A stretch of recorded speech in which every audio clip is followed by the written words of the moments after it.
자, 그러면 인제 그 아일랜드 문제를 좀 얘기하기 전에 어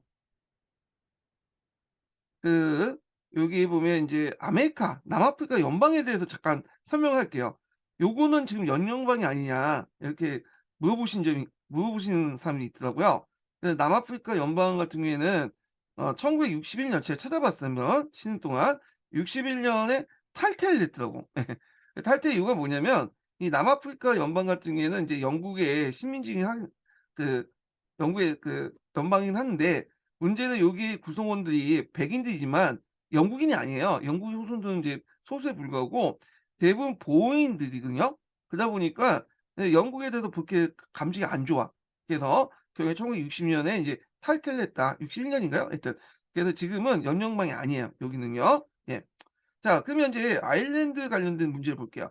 그 아일랜드가 이렇게 있는데 요게 좀 약간 정리가 좀 안 된 것 같아서 좀 약간 서양사 총론에 있는 내용을 읽고 여기 한번 읽어 볼게요. 자, 아일랜드 문제 볼게요. 자, 영국 사상 가장 치열한 감정을 불리킨 것이 아일랜드 문제다. 종전 후에 그 아일랜드에 신페인당이 있어요. 그래서 신페인당은 아일랜드의 완전 독립을 요구하고 영국과의 전쟁 상태를 선포했다. 그래서 이 신페인은 그 우리 자신이라는 뜻이에요. 칼 켈트어라고 하죠, 보통. 원래는 이제 그 게일러, 켈트어라고 하는데 원래 지금은 이제 아일랜드는 영어를 쓰고 있잖아요. 예. 근데 예전에는 고유한 언어들이 있었어요. 자, 그래서 1921년 두 나라 대표가 아일랜드 자유국 수립에 어 합의를 했다. 근데 여기에서 인제 문제가 됐던 것이 얼스턴 지역이거든요. 얼스턴 지역은 예전에 말한 것처럼 여기, 여기 북부 지역을 얘기해요. 오늘날 북아일랜드 지역이죠. 요 지역에는 인제 예전에 잉글랜드나 스코틀랜드 이런 신교들이 청교도인들이 이렇게 많이 이주를 했고 또 여기 아일랜드인 중에서도 이제 신교도를 이렇게 전환하는 사람이 있어요. 여기도 많이 살았죠. 자, 그래서 인제 이 얼스턴 문제는 어떤 식으로 인제 하면 그냥 이건 제외시키자. 이 어스트 지방의 북부 6 주를 제외한 남부만이 자치령으로 인제 뭐냐면 부여받았으면 그 합의를 둘러싸고 아일랜드까지 인들끼리 내란이 났어요. 여기만 인제 인정해 주는 거야. 예. 근데 이걸 둘러싸고 요걸 인정하지 않은 파까지 또 내전이 나요. 아일랜드 내전. 예. 자, 하여튼 덤블링은 이제 뭐냐면 지금 아일랜드 수도죠. 이거 인제 수도한 아일랜드 정부는 반란을 진압하고 1924년 아일랜드 자유국 뭐냐면 국제연맹에 가입했다. 자, 아일랜드 자유국에 의해 하원은 하원의원은 영국왕에 대한 충성을 서약하고 자유국의 군사, 외교 문제를 영국 정부가 간장하게 됐다. 그러나 얼스턴 북부 6주는 아일랜드 자유국에 편입되기를 원치 않았으므로 벨패스트는 오늘날 이제 북아일랜드 그 수도죠. 수도도 한 북아일랜드라는 독립정부 영국에 소속되었다. 자, 드발레라는 1932 년에 선거에 당선하여 포스크레이브에 이어 아일랜드 자유국 수상이 됐다.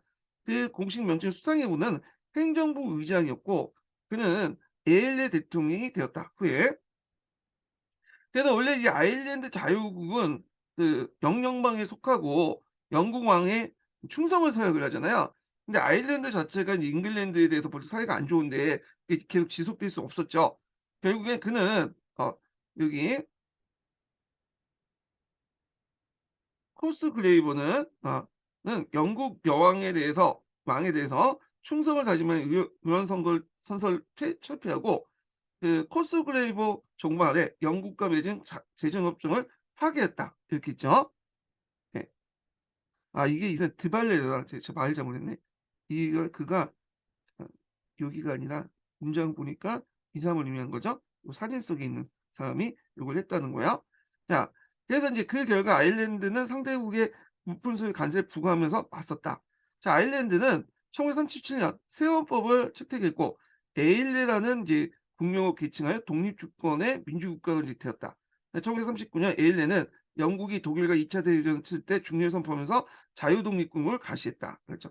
그래서 처음에 나올 때 인제 제일 문제가 될 때 독립할 때 얼스트 문제 때문에 어 있는데 결국에 얼스트를 인제 제의하고 독립을 했고요.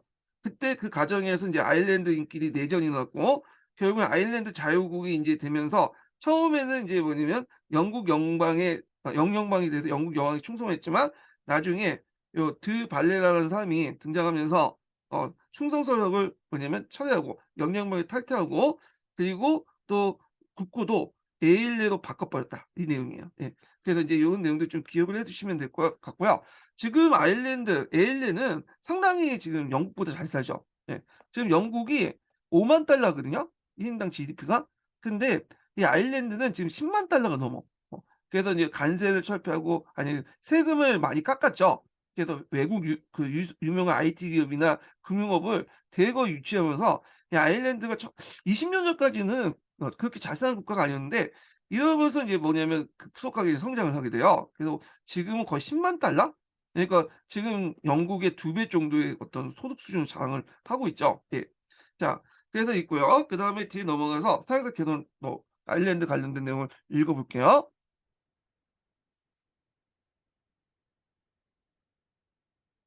자, 1차 세계대전 전에 자치를 획득한 아일랜드 민족주의자들은 1차 세계대전 후 신페인당을 중심으로 독립을 위한 격렬한 투쟁을 전개했다. 대전에 지쳐있던 영국은 타협안을 제출했다. 자, 신파인당의 온고파는 이를 받아들여 1922년 신교도가 우세한 얼스테 북부 6주를 제외한 남부 26주를 아일랜드 자유구로 자치령으로 획득했고 국제연맹도 가입하였다. 그래서 인제 있고 대발레라가 연도한 가극파는 처음 이에 승복하지 않고 전국적인 독립을 목표로 투쟁을 계속했으나 1927년 이후에 자유국의 회의에 참석했다. 아빠의 인제 대발레라는 인물 앞에 사진 보여줬죠. 음 아닌가? 이게 드 발레르인가? 똑같은 이름 같아요. 이 영어식 발음하고 이제 좀 이름하고 좀 토기가 다른 것 같은데 잠깐만 사람하고 예 동일이네. 예. 하여튼 대발레라가 연주하는 다극파는 이에 승복하지 않고 전국의 독립을 목표로 투쟁을 계속했으나 1927년 이후에 자유국 회의에 이제 참석했다. 그러나 대발레다당은 1933년 위원회 가반수를 차지하자 국왕에 대한 충성을 초래하고 아까쯤 얘기했죠. 그 1937년 국명의 에일레로 본쳤다. 그리고 1949년 영국 에일레 공화국 완전히 독립국가 승인했다. 그러나 이제 이후에도 이 열스트 합병을 둘러싸고 계속 분쟁이 생겼어요. 그래서 벨페스타 시내에 막 폭탄 테러가 터지고 막 IRA라는 그런 게 뭐냐 그 안에서 또 독립을 하자고 이제 독립을 하는 아일랜드 합병을 원하는 그 무장 세력들이 막 폭동을 일으키고 테러를 일으키고 그러잖아요. 예. 자, 하여튼 이런 것들이 인제 있다는 걸 좀 기억을 해 두시면 될 것 같고요. 프랑스로 넘어갈게요, 프랑스.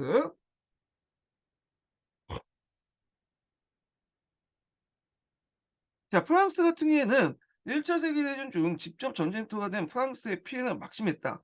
자, 200만에 달하는 젊은이가 전사하거나 정상적인 생활을 할 수 없는 몸이 되었으며 30만 가구가 2만의 공장이 파괴되었다. 자, 이렇게 전쟁 피해가 크면 클수록 프랑스는 보불 전쟁 이래 독일에 대한 적대적 감정과 공포 또한 강했다. 그렇기 때문에 프랑스는 독일에 대한 철저한 응징과 대독 안보 보장 안전 보장을 원했다. 그래서 이제 베르사유 조약에서 알제스 노렌을 회복했으나 프랑스의 예당초 석탄 산지였던 자르 지방을 병합을 어 하고 나일강 서부에 독일로부터 분리시켜 나일란트 공화국을 만들어 그들의 세력을 하나 둘 걸 요구했다. 그래서 자기 지방을 이제 만들려고 했어요. 프랑스 같은 경우에는 여기 뭐냐면 그 석탄이 별로 없어요, 그 석탄이. 그래서 예전에 얘기한 것처럼 석탄이 없기 때문에 주로 중기관을 이용하지 못하고 수력 발전에 의존을 하기 할 수밖에 없었고 대량 생산이 불가능했기 때문에 인제 소수의 인제 인원을 투자해서 아니 그 소수 다품종 소량 생산을 할 수밖에 없게 되고 그래서 이제 명품들이 되게 많다고 했죠. 예. 자, 하여튼 그랬는데 이 요구가 윌슨과 영국의 반대로 관철되지 못했다. 그러면 인제 대신에 프랑스는 독일로부터 공격을 받을 수 있기 때문에 안전 보장을 위해서 오늘날 나토 같은 것들을 인제 제의했나 봐요. 그 안전 보장을 위해서 미국, 영국, 프랑스의 방위 동맹을 계획했다. 그러나 그거마저도 미국 상원이 베르사유 조약의 비준을 거부하면서 좌절됐고 이에 따라 영국도 프랑스와 방위 동맹을 거부했다는 거. 그래서 이제 프랑스는 좀 이제 꽝대시 당이다 해 갖고 좀 약간 한 단계 낮은 국가들 B급 그 국가들과 뭐냐 동맹을 맺으려고 했죠. 그래서 독일의 동부와 남부에 있는 신생 국가들 즉 폴란드와 동맹을 맺고 유고, 체코, 그리스 그리고 루마니아에 기했는데도 소업상을 체결하여 만족할 수밖에 없었다. 근데 이런 나라들은 군사력도 적죠. 군사력도 약하기 때문에 그렇게 뭐냐면 어 '큰 효과를 거두지 못했다.' 이렇게 보시면 될 것 같아요. 자, 그다음에 제3공화국 프랑스 정치는 소정당의 분리 상태였다. 지금도 그렇지만 그 프랑스는 양당 제도가 성립되지 않은 국가예요. 그래 갖고 뭐 좌파, 우파 그 안에서 또 여러 정당도 있고 우파도 여러 정당이 있고 중도파도 있고 그러다 보니까 인제 한 정당이 절대 다수를 이제 얻어서 50% 이상의 과반수 얻어서 뭔가 동 독다적 단독 정부를 구성하고 내각을 구성하는 그런 형태가 아니거든요. 그래서 이제 연립 내각이 구성이 많고 그러다 보니까 영국이나 이런 나라에 비해서 상당히 정치적으로 좀 약간 통합이 안 되고 분열돼 있고 혼란이 많은 나라야, 이 나라가. 하여튼 1차 세계대전 때 중에는 그들은 서로 협력했으나 공동의 적이 있으니까 이제 협력했겠죠. 전후에 인제 우파 정당이 군민 분력을 인제 어 형성했고 자익된 좌파 연합을 형성해 대립하였다. 전후에 정권을 잡은 것은 군민 분력으로서 독일이 배상금지법을 자주 연기하자 대독 강경응자였던 프랑크레가 내각은 1923년 1 월에 벨기에와 더불어 독일의 공업진 루르를 점령했다. 그러나 루르 점령은 독일의 소극적 저항으로 소기의 목적을 달성하지 못했고요. 그래서 일종의 태업을 했죠. 어 그러다 보니까 인제 루르를 운영할 수 없었던 거죠. 그다음에 그곳의 군대 유지비는 그 저 전제 전제 재건비와 더불어 전화 재건비와 더불어 인플레이션을 증지시켰다. 그래서 인제 1924년 좌파 연합이 정권을 다시 장악하자 대협조 방침에 따라 누르부터 군대를 철수하고 육한을 협정에 참가했다. 그러나 국민불력 정부가 회복한 교황청과의 관계가 단절되면서 우파와 카톨릭교로부터 심한 공격을 받고 계속된 인플레이션을 해결하지 못하여 1929 년에 26 년에 프랑케가 다시 인제 정부를 조직하였다. 자, 프랑케는 위험성까지 해박한 프라하의 구제를 위해서 새로운 관세를 징수하고 그다음에 1928 년에 평가절하를 당했다. 그래서 이제 평가 절하 내용이 인제 여기 있죠. 인플레이션이 급증했던 1920 년대 중엽에 프라하는 제1차 세계대전에 전 미국의 달러의 20 센트였던 것이 2 센트까지 하락했고 1928 년에 5 분의 1로 절하해서 1 프랑당 3.29 센트로 환율을 안정시키는 데 성공했다. 그러니까 화폐 단위를 이제 절삭을 한다는데 이게 리노디메이션인가? 그럴 거예요. 아마 정치 경제적 용어로. 자, 그래서 예전에 우리나라도 이게 지금 보니까 화폐 단위가 너무 높잖아요. 10,000원, 20,000원, 100만 우리는 자연스럽게 여기는데 다른 나라 사람들 보면 놀라요. 그래 갖고 화폐 단위를 좀 약간 10 분의 1 이나 100 분의 1 축소하자. 이런 논의가 있었어요. 근데 이제 경제적 혼란도 일어날 수 있다고 해서 결국은 안 되긴 했는데 자, 때마치 국제 무역이 호전되어 프랑스 경제는 안정을 되찾고 다시 번영의 길을 들어섰다. 그리하 1929 년에 시작된 세계 공황도 소규모 공업이 우수한 프랑스로서는 극복할 수 있을 듯이 보였다. 그러나 위기가 약간 늦게 찾아온 데 지나지 않았다. 이렇게 있고요. 자, 미국의 번영을 볼게요.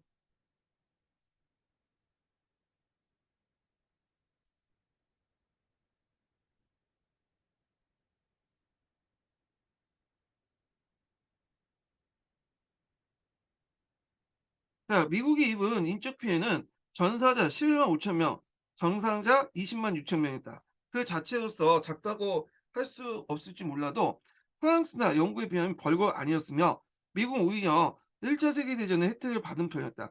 미국의 금 보유국은 제1차 세계대전 얼마 안 가서 세계 절반 가까운 46억 불에 달했고 그 당시에는 이제 근본이 태안이 인제 주였어요. 그래서 19 세기 후반부터 영국을 중심으로 해서 근본이 태하는 제도가 이제 정착이 됐죠. 그래서 이때 이제 금융계 화폐 발행은 근본이 태안을 바탕으로 했다라는 걸 좀 기억을 해 두시고 참고로 미국이 지금 달러를 사용하고 있잖아요. 지금 달러가 예전부터 사용한 건 아니에요. 미국 같은 경우에는 중앙은행이라는 것 자체가 없었어, 중앙은행.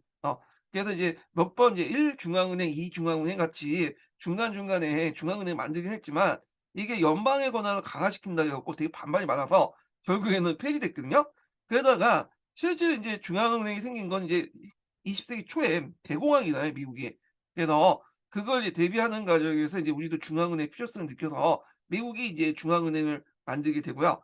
이게 인제 1914 년인가? 만들어지고 그걸 바탕으로 달러를 찍어냈어요. 이게 달러가 제가 정확하게 기억 못 하는데 1914 년인가 18 년인가?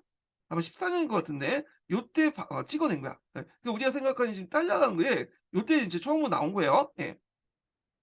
자 하여튼 그 당시 미국의 금 보유국이 상당히 많았고 그리고 세계 절반에 가까운 46%에 달했다. 이런 것들이 이제 2차 세계대전 때 더 그러죠. 2차 세계대전 때 이제 프랑스의 금이 어 독일한테 뺏기기 전에 캐나다로 뭐냐면 옮겨놨죠. 그 영국도 언젠가 독일이 자기 나라를 공격할 수 있는 거잖아요. 그러니까 그 금을 캐나다로 이제 옮겨 놨어요. 그러니까 이제 그 당시 미국이 인제 뭐냐면 영국군에게 많은 이제 장비나 이런 것들을 줬잖아요, 무기 대여법에 따라서. 어 그리고 이 프랑스에도 주고 처음에는 이제 영국하고 이제 프랑스가 얘네들 자유 프랑스가 있죠. 얘네들이 인제 그 무기를 받으려니까 요 캐나다에 있는 달러를 캐나다에 있는 금을 미국한테 줬어요. 근데 영국이 계속 주다 보니까 캐나다 그도 고갈되잖아요. 그러니까 이제 나중에는 무기 대여법에 따라서 미국이 인제 일단 주고 나중에 받는 식으로 했거든요. 그러다 보니까 인제 1차 세계, 2차 세계 이후에 이 미국이 세계 금의 거의 70-80%를 차지했어요. 그래서 이걸 바탕으로 해서 미국 달러의 안정성을 이제 높이고 그 브렌트 우드 체제 있죠? 그 미국 달러의 기축통화로 해 갖고 이렇게 하는 브렌트 우드 체제가 만들어진 거예요. 예. 뭐 이런 것들이 기미가 이미 1차 세계전 이제 과정에서 이렇게 뭐냐면 미국이 그 무기를 갖다 팔면서 인제 얻은 금을 바탕으로 인제 쪼금씩 했고 2차 세계 때는 그것이 더 확대돼서 결국 브렌트 우드 체제를 만들었다. 뭐 이렇게 이제 이해를 해 주시면 될 것 같아요. 자 그래서 뉴욕은 런던을 대신해서 세계 금융 중심지로 부상되었다. 요거 예전에 시험 문제 나왔죠. 예전이 런던의 중심지였는데 뉴욕이 인제 부상이 됐다는 거. 한편 전시중의 영하권의 중흥과 전후 각국의 차관에 기인하는 미국 중공의 발전은 1930 년대 초에 전비에 대한 채권을 포기한 손실을 보충하고 남을 있습니다. 그래서 앞에서 얘기한 것처럼 포기를 했잖아. 전비를 못 받았죠, 채권을. 그렇지만 요 과정에서 전쟁 물자 뭐 이렇게 판매하고 금도 이렇게 많이 들어오고 하니까 그게 뭐냐면 충분히 손해를 보상할 정도로 이게 만약 경제가 발달됐다 그거죠. 예. 자 1918년 의회 선거에 승리한 공화당은 베르사유 조약의 비준을 거부하고요. 그래서 얘네들은 국제 연맹에 가입되지 않죠, 미국은요. 그래서 1920 년에 대통령 선거는 공화당의 하딩이 당선되었다. 그가 내건 정상 상태의 복귀는 당시 미국의 여론을 반영한 겁니다. 자 이 정상 상태라는 건 1차 세계 이전의 세계죠. 그래서 미국이 유럽 국가가 아닌 그 상태에서 고립주의를 인제 내세웠잖아요. 그래서 이걸 이제 얘기를 한 거야. 자 그래서 이제 미국인들 대다수는 유럽을 도와 독일을 패배시키는 데 최선을 다했고 인제 더 이상 유럽의 문제에 간섭할 필요 없다. 유럽의 복잡한 정치 정세에 심할 필요 없다고 생각한 것이다. 자 이에 전후 미국의 그 외교 정책은 다시 예전처럼 멀리서는과 같이 고립주의를 택했으나 세계 정세인 미국하고는 완전한 고립주의를 고수하게 내버려 두지 않았다. 그래서 인제 겉으로는 고립주의를 내세웠지만 만약에 인제 그렇다고 다 포기할 뿐이면 양쪽에서 뭐 유럽에서 일어난 문제 뭐 아시아 문제를 제대로 관리 못하면 언젠가 미국이 인제 타격을 받을 수 있잖아요. 그러다 보니까 그 뭐냐면 나름대로 또 간섭을 했다는 거야. 겉으로는 고립주의지만 실질적으로는 어떤 세계 정세에 대해서 좀 관리 컨트롤할 필요는 있겠죠. 그것이 이제 장기적으로 볼 때 미국의 국익이 또 부합되는 것이기 때문에 또 하고요. 그리고 이제 워싱턴 구축 계획을 주관했고요. 당연히 이거 하죠. 태평양 지역의 패권을 유지해야지 장기적으로 미국의 어떤 이익을 얻을 수 있는 거잖아요, 그거는. 그리고 구전 조약을 담당했다. 네. 그래서 인제 K양 불후보 조약 할 때 K양은 이제 미국의 국무장관이라고 했죠.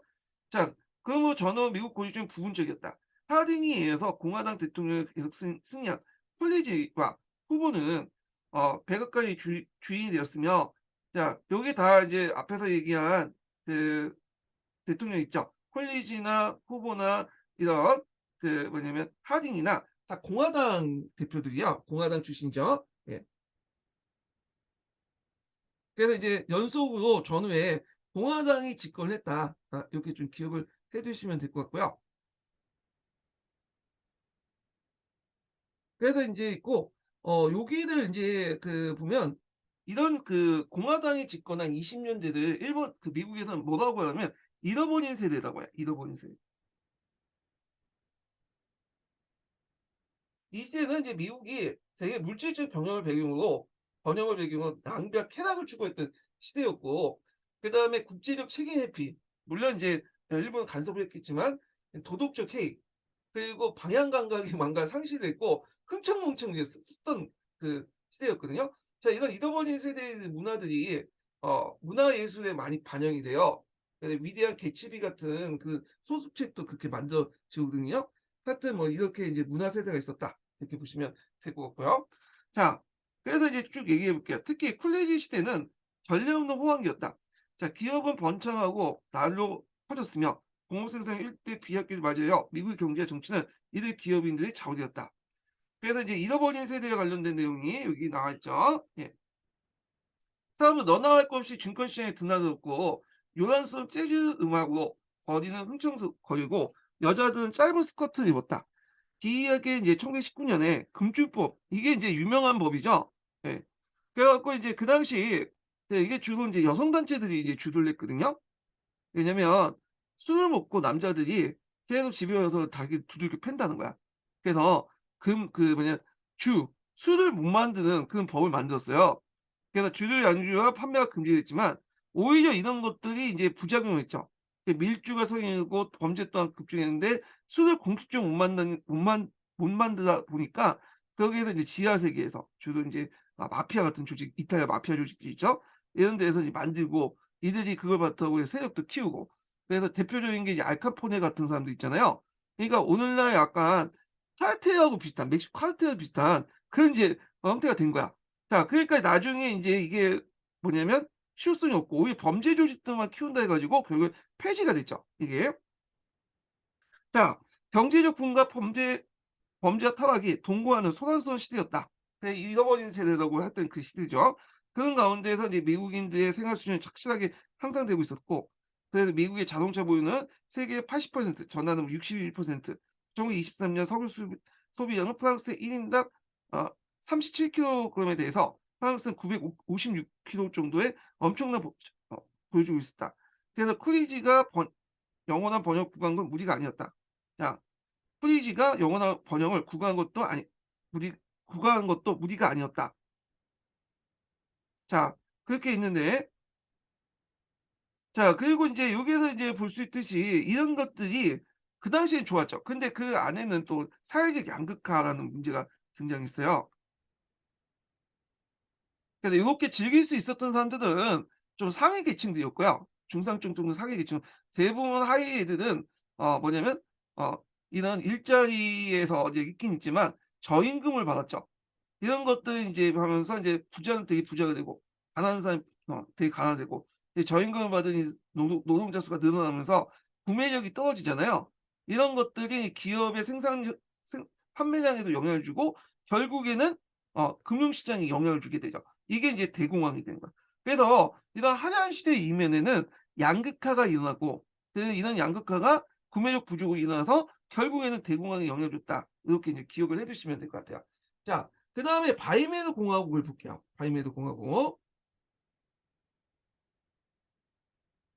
자, 바이메르 공화국은 독일이 전후에 이제 만들어진 그 공화국이죠.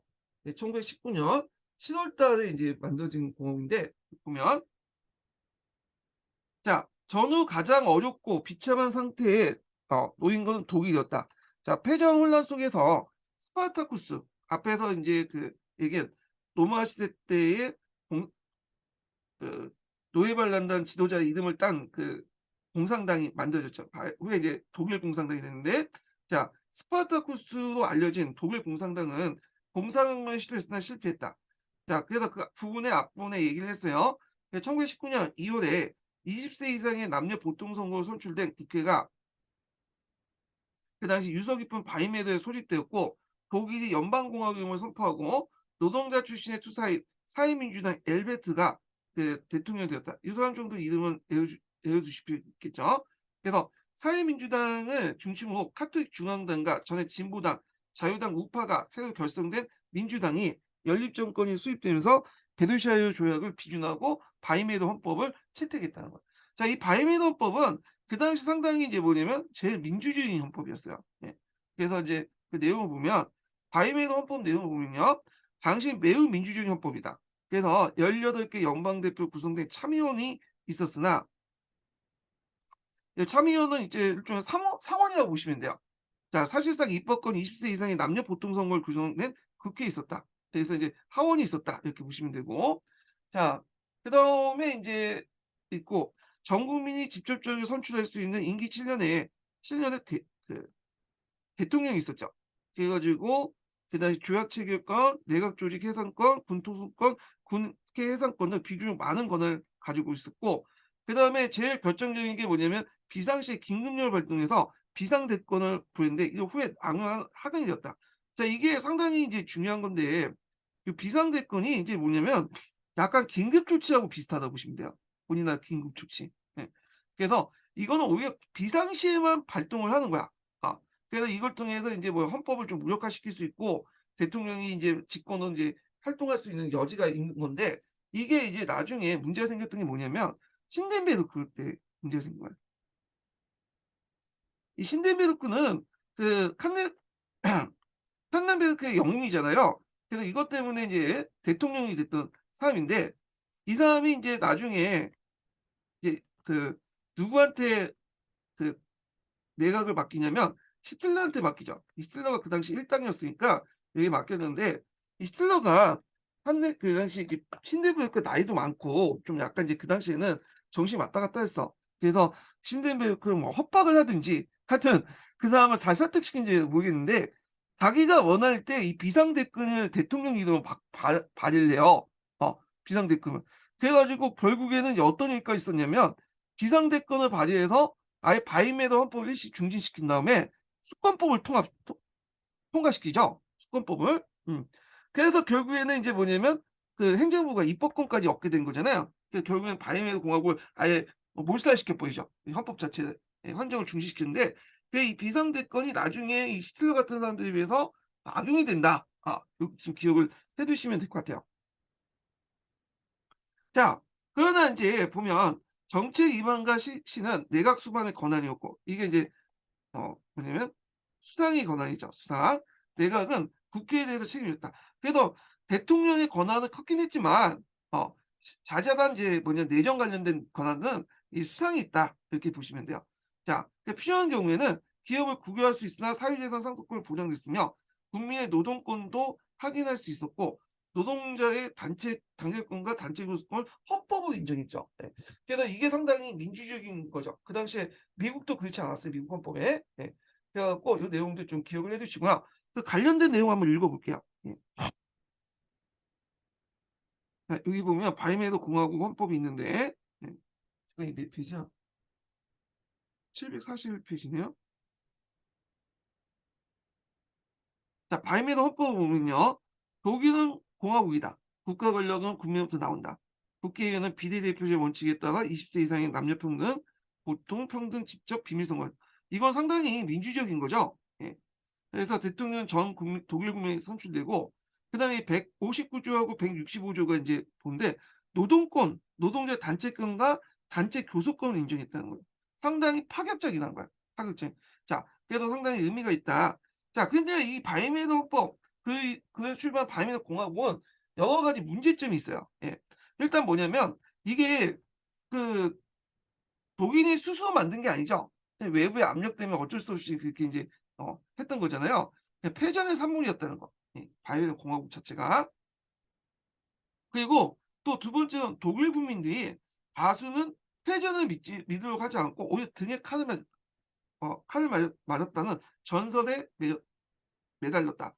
그래서 등에 칼을 맞으면 우리는 이길 수 있었는데 그 당시 이제 유대인들과 그 당시 사회주의자들이 공산주의자들이 등에 칼을 찍어 가지고 우리는 졌다는 거야. 예.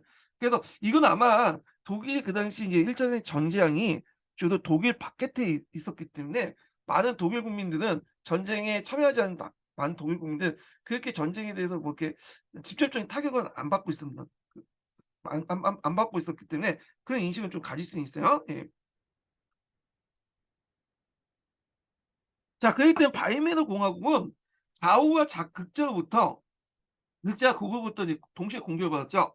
그래서 과거의 제국과 포유생 제도의 이해관계가 깊은 극우 세력들과 그러나 공산당 극자세력부터 끊임없는 공격과 도전을 받게 되었다. 바이에른에서 국회가 열리고 있는 동안 공산당 폭동이 끊기지 않았으며 1920년대 극우 세력들이 일으킨 카프 폭동으로 정권 일시 베를린으로부터 쫓겨났다. 이 카프 폭동이 극우 세력들이 이끌었던 이제 폭동 중에 하나죠. 자, 이 폭동은 엘베르트의 지시에 따라서 그 노동자와 관리들이 총파업을 파업을 꼭 진압했으나 1921년 중앙당수가 그리고 다음에 민주당 출신의 유대인 관료가 우익의 비밀 테러 단체에서 암살됐다. 백색 테러가 많았다는 걸 볼 수가 있어요. 자, 이러한 정치적 시험보다 더 바이오의 공화국 대표인 건 전대미문의 격신한 인플레이션이다. 자, 이게 단순한 인플레이션이 아니라 이게 수많은 막 수백 퍼센트 올라가잖아요. 이런 인플레이션을 뭐라고 하냐면 하이퍼 인플레이션이라고 해요. 하이퍼 인플레이션. 경제적 용어로. 오늘날 뭐 짐바브웨 같은 나라들이 이제 거의 하이퍼 인플레이션을 일으키고 그러죠. 그러니까 전쟁 전 미국 달러 1 달러당 4.2 마르크였던 것이 종전 직후에 8.4 마르크로 하락했고, 그리고 1921 년에 1 월엔 45 마르크, 12 월엔 160 마르크로 폭락했다. 그리고 연말에는 1,309 마르크, 그리고 그해 연말에 놀랍게도 그 뭐냐 7,000 마르크 이렇게 했다. 자, 독일 경제의 파탄의 직면을 이룬 것으로 이런 상황에서 독일 정부는 배상금을 지불할 수 없었고, 그리고 배상금의 지불을 연기를 요청할 수밖에 없었다는 거죠. 이게 독일 정부가 의도적으로 이렇게 한 것도 있어요. 예, 그래서 뭐 명목상은 배상금 지불이라고 하지만 실제 앞에서 얘기했죠. 이건 실제는 배상금 지불 못 하는 거야. 이 금으로 갚아야 되고 마르크로 지급하는 게 아니기 때문에 그런 건데, 자, 그 결과 이제 프랑스군의 의료 점령이다. 이에 대해 독일 정부는 강산과 공장에서 사보타죠. 그러니까 저항하지 않지만 일을 놓는 거죠. 예. 폐업을 일으켰고, 그다음 프랑스에 대한 물자 공급 중지 등의 소극적인 저항으로 주민들이 지시했다. 그러므로 이제 프랑스도 별 소득 없이 독일 경제에 소득이 없었으나 독일 경제 이로 말미암아 치명적인 타격을 받았다. 자, 프랑스의 의료 점령이 이제 시작된 1923년 연초부터 1 달러당 5만 마르크가 급락한 건 눈깜짝으로 사이에 수백만 또 수십억 대가 떨어졌고요. 1923년 12월에 놀랍게도 수조 마르크가 믿을 수 없는 폭락 행사를 빚게 되었다. 빵 한 쪽을 사기 위해서 사람들은 손수레에 가득 찬 지폐를 싣고 가야 됐으며 우표 한 장당 5천만 마르크가 타였다. 자, 코로나 기지 없을 정도로 급식한 인플레이션 봉급 생활자를 파멸 직면했고 중산계급 등 전축은 무로 돌아갔으며 노동자는 기아성상의 황이었다.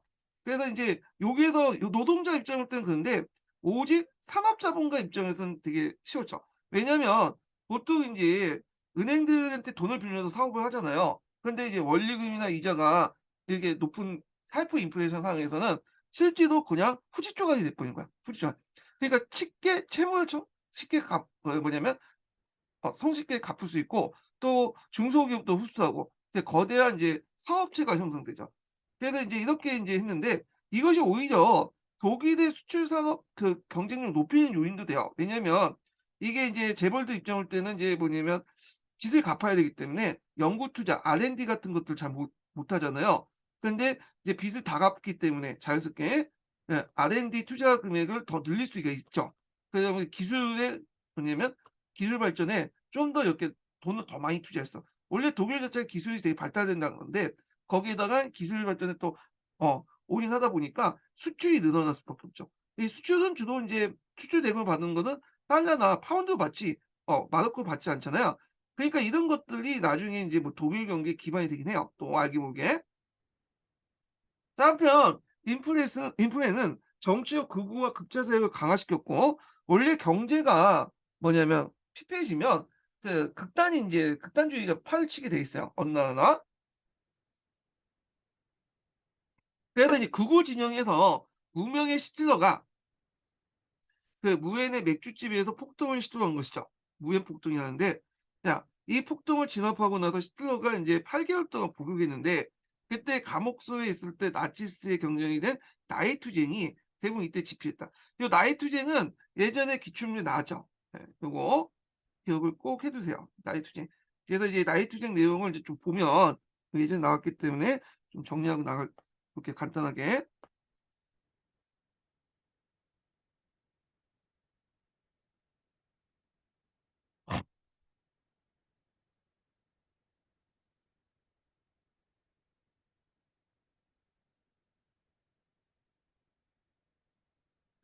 이 나이투쟁은 그 아돌프 히틀러가 쓴 정치 선언문이에요. 그래서 인제 후에 인제 국가 사회주의 바이블이었고, 나중에 히틀러가 집권할 때 모든 관공서에 배치해 놓고, 그리고 개인도 소지해야 되고, 결혼할 때도 성경책을 펴 놓고 그 결혼서약을 하는 게 아니라 나이투쟁을 딱 펴 놓고 서약을 했거든요. 자, 하여튼 이게 인제 내용을 좀 보면 여기에서 인제 철저히 인종주의에 입각한 어떤 그것을 제시했죠. 어 여기에서 보면 이제 얘는 이제 인종을 크게 세 개로 나눴어요. 그래서 아리안 민족들. 예. 게르만 민족 중에 제일 순수한 형태가 아리안이라고 표현했죠. 그래서 이 아리안 민족들을 상당히 중요시했고, 요게 이죠. 그다음에 뭐 밑에 슬라브 계통들, 그다음에 얘네들이 인제 밑에 있는 것들이 뭐 집시나 유대인이죠.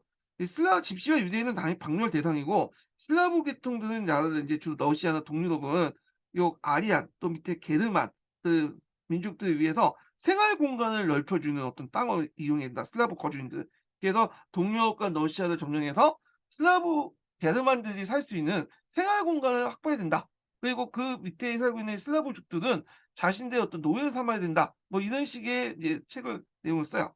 그래서 그 내용을 보면 독일 패망에 대한 배신감을 표정하며 이 책에서 이대를 풀면서 아리아인은 천재 민족으로, 유대인을 기생동물로 규정했다. 또 슬라브인과 러시아 마르크스주의자를 희생시켜 이들 노예로 삼아서 동유럽의 생존권을 만든, 이게 인제 뭐냐면 생활 공간이라는 개념이야. 역사하고 프랑스의 복수를 다짐했다. 그래서 인제 하여튼 요 나이투쟁은 상당히 조잡한 문장이고 좀 이치에 맞진 않지만, 후에 인제 뭐냐면 히틀러의 어떤 정책 방향을 반영하고 있다, 이렇게 보시면 될 것 같아요. 그래서 인제 내용들 기억을 해 두시면 될 것 같고요. 자, 그래서 예전에 그 나이투쟁, 아리안 민족, 이런 것들은 인제 예전에 시험 문제 나왔다는 거 좀 기억을 해 두시면 돼요. 자, 1924년 내각 수반이 된 인민당의 스토제만은, 이 사람은 인제 내각 수반 수상이면서도 동시에 외상도 했어요. 그러니까 인플레에 대한 단호한 조치를 취했다. 그 노예 저항을 중시하고 배상금 지불의 재개를 약속한 동시에 1조 마르크를 1렌트 마르크 환산해서 통화 개혁을 통해서 인플레이션 열기를 진정했고요. 요거 앞에서 얘기했죠. 독일이 그때 인제 하기 전에 미국이 차관을 제공해 줬다고 했죠. 그래서 이건 미국 차관을 바탕으로 금을 어 중앙은행에 일치시킨 다음에 근본이 태한 지폐인 1대 1 라틴 마르크를 발행하고 그걸 달러와 고정으로 이렇게 시켜 놨죠. 패깅을 시켜 놨어. 자, 그래서 1924 년에 도주안이 채택으로 미국부터 2억 달러 차관을 얻어 새로운 통화를 안정시켰다. 그래서 그 당시 하이퍼 인플레이션을 막았던 그 조치는 두 가지 조치라고 보시면 돼요. 첫 번째는 통화 개혁. 1 라탄 1 레튼 마르크 개혁을 했고, 그다음에 도주안 이렇게 그래서 이제 미국의 인제 차관도 받아들였죠. 자, 그래서 이런 내용들을 인제 기억을 해 주시면 될 것 같아요. 예. 자, 내각 수반에서 외무장관으로 자리를 옮긴 스토제만은 대의적으로 온건한 국제협조를 노선을 지키면서 1925 년에 루카노 협정을 성립시키고, 이사 그다음에 인제 국제연맹을 가입시키고, 그래서 루카노 협정 이후에 이 국제연맹에 가입됐죠. 예. 그리고 부존 조약을 서명했다. 자, 영안의 채택 후 배상금은 대폭 삭감되고 1930년 연합군은 베르사유 조약에 규정된 것보다도 4년 앞당겨 나일란트에 철수했다. 자, 이리하여 이제 바이에르 공화국은 대외적인 신뢰를 획득하고 국제사회의 일원으로 새로운 발전의 길을 올렸다. 이러한 내 어떤 전반적인 국제 정세의 안정과 더불어 경제 부문도 빠른 속도로 착실하게 진행됐다. 고도의 기술과 미국의 어떤 대량 생산의 방식 도입, 그리고 고도의 능력적 산업기구를 갖춘 독일 생산국. 독일 자체가 상당히 실용적이고 능률적이고 기술력도 되게 앞서 있었어요. 그러니까 뭐 이미 잠재력이 있었던 나라야. 거기에다 또 미국의 지원을 받다 보니까 급성장이 성장할 수밖에 없었던 거죠. 그래서 1920년대 후반에 제1차 세계대전 전에 수준 능가하겠다. 그리고 배상금을 지불하면서도 경제 발전을 지속시킬 수 있다. 다만 이제 문제는 이러한 경제 발전이 누구 자본, 미국 자본에 크게 의존하고 있다는 거죠. 그래서 정치면에서 1925 년에 엘베트가 사망 후에 세운 대통령이 됐던 것이 이제 국민당, 그러니까 인민당의 중심이 됐던 우익세력이 추대한 77세 고령 대전의 영웅 신덴베르크죠. 그래서 이 신덴베르크 원수가 사회민주당을 비롯한 바이에르 정당대 입국 바이에른 민주적 정당들의 입법을 물리치고 당선됐던 사실이 일만의 불안감을 안겨주었다. 그러나 이제 1930년까지 힌덴부르크는 바이에른 헌법에 충실했고 자우익의 반대 세력은 여전했으나 민주주의 어떤 바이에른 공화국은 앞날을 밝힌 듯 보였는데 이 힌덴베르크가 너무 고령이다 보니까 좀 사회 분별이 없어요. 좀 치맥기도 있고. 그러다 보니까 나중에 히틀러가 집권하고 이제 수상이 되면서 힌덴베르크를 철저히 이용했죠. 근데 힌덴베르크가 거기에 자기가 대통령인데 이 수상이 그 뭐냐면 히틀러를 통제를 못하는 거야, 통제를. 결국에 힌덴베르크가 이제 그 뭐냐면 히틀러한테 이용받았고 팽당했지만 하여튼 그 힌덴베르크의 평가가 독일은 별로 안 좋아요. 히틀러한테 히틀러를 견제를 못하고 이용만 했다. 이용만 당했다. 뭐 이렇게 인제 하는 건데 자 하여튼 자 경제공학과 뉴딜 정책을 볼게요. 자 경제공학과 뉴딜 정책은 예전에 한번 기출문제 나왔어요. 근데 그때 이제 나올 때에는 주로 어떤 식으로 나왔냐면 사회과 융합 형태의 문제도 나왔거든요. 예. 그래 가지고 좀 이게 그 후에는 이게 한참 됐어. 그러니까 경제 대공황이 시험 문제 나온 게 제가 2001 년도인가 그때 나왔나? 어. 그 후로는 한 번도 안 나왔어요. 예. 그 이게 경제 형성 관련돼서 그런지 몰라도 이게 문제가 안 나오더라고요. 나올 만한데. 그러니까 언젠가 나오겠죠. 근데 이제 수능이나 이런 데는 상당히 강조되는 거기 때문에 요거는 좀 약간 자세히 볼 필요는 있어요, 이 경제 대공황은. 자, 자본주의 사회에서는 항상 공황이 있어요. 이 경제 주기가 있기 때문에 공황이 있는데 자 근데 이 대공황은 이 공황 중에 제일 너무 심했던 공황이기 때문에 앞에 대공황을 붙인 거야. 예. 그래서 1929 년에 미국에서 인제 시작돼서 전 세계에 영향을 미쳤던 거죠. 그리고 나중에 2차 세계의 또 원인이 됐던 경제 배경이기도 하고. 자 그러면 그 당시에 이제 미국이 왜 이렇게 대공황이 발생했나 요걸 좀 볼 필요가 있는데요. 예. 이걸 좀 약간 손을 보면서 좀 설명할게요.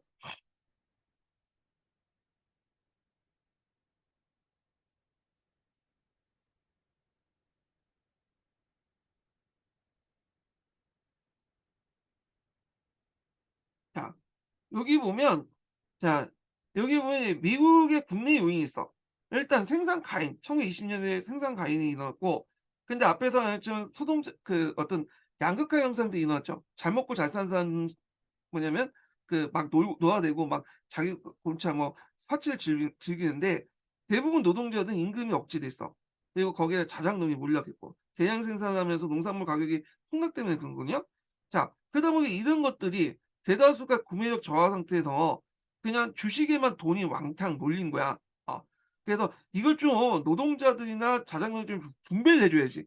그래야 구매력이 올라가고 당연히 기업도 살 수 있는데 이렇게 이제 구매력 저하가 일어나니까 당연히 어떻게 됐어요? 기업의 이들이 이제 소비자잖아요. 근데 소비자 대부분이 뭐냐면 돈이 없다 보니까 이게 인제 뭐냐면 기업들의 물건을 안 사 주는 거야. 그럼 기업들이 재정이 계속 빵꾸가 나죠. 적자가 나고. 그럼 기업들이 돈을 못 벌면 그 기업에게 돈을 빌려준 금융권은 어떻게 돼요? 은행 또한 파산을 낼 수밖에 없어요. 그래서 구매력 저하가 기업들을 파산시키고 기업이 파산되면서 기업에 돈을 빌려줬던 은행이 파산되고 이런 것들이 인제 주식 시장에 반영이 됐던 거죠. 그래서 여기 보시면 알겠지만 1929년 이후에 주식 시장이 이렇게 뭐냐면 하락했던 건 뭐냐면 여기까지는 좀 약간 거품이었어. 근데 이제 이런 실물 경제 흐름이 요 주식 시장에 반영됐기 때문에 대규모 하락을 불러일으켰다는 거. 예. 그런 것들. 자 그래서 인제 이렇게 있고 거기다 인제 소련이나 사회주의 국가가 되면서 판매 시장이 더 뭐냐면 줄어들죠. 유럽이 부흥되면서 미국의 물건을 안 사 주는 거야. 그래서 인제 미국이 갖다 팔 수 있는 인제 뭐냐면 세계 시장이 없는 거죠. 점점 줄어드는 거죠. 그러다 보니까 인제 뭐냐면 또 미국의 어떤 그 기업들이 타격을 받게 되고 또 은행한테 영향을 주고 이런 것도 있죠. 그래서 수요는 많은데 그러니까 그 수요는 적은데 살 사람은 없는데 공급이 상당히 많아. 예 공장에서 막 물건을 찍어내긴 하는데 국내나 국제 시장이나 이거 살 사람이 없는 거야. 그러니까 인제 이후부터 인제 기업의 어떤 인제 뭐냐면 파산이 일어나기 시작한 배경이 되죠. 자 그래서 인제 이때는 인제 뭐라고 얘기하냐면 풍요 속의 빈곤이라고 해요, 풍요 속의 빈곤. 경제 유무로. 그래서 공장에는 물건이 막 쌓아 두고 있는데 그 물건을 쌀 사람이 없는 거야. 그 거리에는 그거 공장에서 물건 쌓아 놓고 창고에는 농산물이 되게 많은데 농산물이 많은데 그걸 살 사람이 없다 보니까 대부분 사람들은 굶어 죽게 되고 빈곤하게 되고 그런 형태가 되는 거죠. 자, 그래서 이거는 경제적 요인은 어디에 해당하냐면 인플레이션이 아니죠. 지금 공급이 더 많으니까 수요보다. 이거는 디플레이션이에요, 디플레이션. 네. 오히려 이 디플레이션이 경제적으로 상당히 타격을 줘요. 그래서 우리가 보는 이제 옆 나라 일본 같은 경우에도 경제 대공황 20년 동안 디플레이션이 일어났잖아요. 자, 그래서 뭐 잃어버린 20년 뭐 이렇게 하는데, 자 근데 문제는 이게 이제 뉴욕의 주식 시장의 주가를 대폭락하고 이게 세계 공황의 영향이에요. 미국이라는 나라가 그 당시에 이제 금융이나 이런 걸 다 장악하고 있었고 유럽이나 여러 각지에 이제 뭐냐면 돈을 투자하고 있었잖아요. 그러니까 얘네들이 이제 미국의 금융이나 기업들이 파산을 하니까 자본을 회수를 하기 시작해. 그러면서 이것이 인제 미국에서뿐만 아니라 세계 공화국에 영향을 줬다. 그런 것도 지금 기억을 해 두시면 될 것 같아요. 그러면 지금은 만약에 이런 상태가 벌어지면 뭔가 이제 국제적인 어떤 그 협의를 통해서 뭐 G7 이라든지 그다음에 세계은행 등등 IMF 이런 등에서 자금을 또 대주고 정책 협조도 하고 그렇게 하잖아요. 근데 이 당시에는 그냥 각계격파 그냥 자기만 뭔가 살겠다고 각계격파하는 과정에서 그 당시 약소 그 상대적으로 시장이나 자금이 딸렸던 독일, 일본, 이탈리아 이런 나라들이 인제 뭐냐면 상당히 타격을 받게 되고 그런 나라들이 점점 극우화되기 시작한 거예요. 예. 뭐 이렇게 좀 기억을 해 두시면 될 것 같아요. 예. 그래서 이제 배경을 정리하면 생산 과잉, 구매력 감소, 해외 시장 축소. 그래서 이제 풍요 속의 빈곤이란 말이 일어났다. 그래서 주가가 대폭락하면서 산업이 마비되고 실업자가 증가되면서 전 세계로 확산이 되고요. 그래서 이제 유럽에 보면 오스트리아 크레디트 안슈탄트 은행이 파산을 계기로 해 갖고 이제 뭐냐면 은행 유럽의 어떤 금융에도 큰 타격을 줬다. 예. 그래서 통제 경제 강화 뭐 전제주의 되는데 이건 나중에 좀 설명하고요. 자, 그래서 인제 이렇게 있고 그러면 이제 다시 읽어 볼게요, 이 부분을.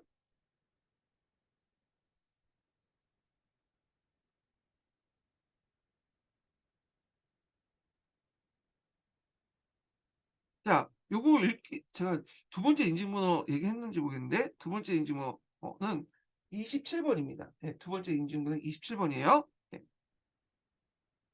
제가 하다가 깜빡깜빡해.